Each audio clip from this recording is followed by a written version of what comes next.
Hello friends, तो आज हम बात करने वाले हैं नॉन परफॉर्मिंग एसेट्स वो क्या होते हैं।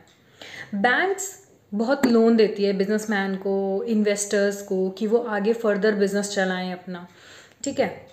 अब ऐसे ही अगर कोई बिजनेसमैन बैंक के पास जाता है और कुछ कोलेट्रल रख के वो लोन ले रहा है, तो बैंक ने उसे लोन दे दिया। अब बैंक को इनकम कहाँ से आएगी? इंटरेस्ट के थ्रू आएगी। और लेट्स से जिसने बिजनेस चलाने के लिए बैंक से लोन लिया वो डिफॉल्ट हो गया किसी भी कारण से, मे बी उसको लॉस सफ़र करना पड़ा या वो कोई फ्रॉड था, वो देना ही नहीं चाहता था, तो उसने ना इंटरेस्ट दे पाया ना उसने प्रिंसिपल दिया, और मान लो 3 महीने से ज़्यादा हो गया, यानी कि 90+ डेज हो गया कि बैंक को ना उस पर्सन से इंटरेस्ट मिल रहा है ना प्रिंसिपल मिल रहा है। तो दैट कोलेट्रल जिस बिहाफ पे बैंक ने लोन दिया था वो कंसिडर किया जाएगा नॉन परफॉर्मिंग एसेट, कि ऐसा एसेट जिससे अब बैंक की इनकम स्टॉप हो चुकी है।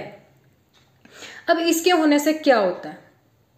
अगर बैंक को इंटरेस्ट नहीं मिलेगा और उसका कुछ पैसा अब अटक चुका है उस बिजनेसमैन के पास, तो अब लेंडिंग कैपेसिटी जो बैंक की है वो कम हो जाएगी। अब फ्यूचर में अगर किसी को लोन चाहिए तो उसे हो सकता है बैंकिंग सिस्टम के पास इतने नॉन परफॉर्मिंग एसेट्स हो जाएं कि अब वो जो पैसा लेंड करे ना वो हायर इंटरेस्ट रेट पे करें, तो इंटरेस्ट रेट बढ़ सकता है, इकोनॉमिक एक्टिविटी स्लो हो सकती है। बैंकिंग सिस्टम लोन इसलिए देती है कि फर्दर आप जॉब्स क्रिएट करें, इकोनॉमी को ग्रोथ करें, लेकिन अगर वो उनका पैसा अटक जाएगा तो वो लेंडिंग कम करेंगे जिससे इकोनॉमिक एक्टिविटीज़ कम होंगी। अब बात आती है कि ऐसा क्या करना चाहिए कि ये कम हो। तो सबसे पहली बात, बैंकिंग सिस्टम को लोन देते समय पर्सन की क्रेडिट वर्थीनेस अच्छे से चेक करनी चाहिए।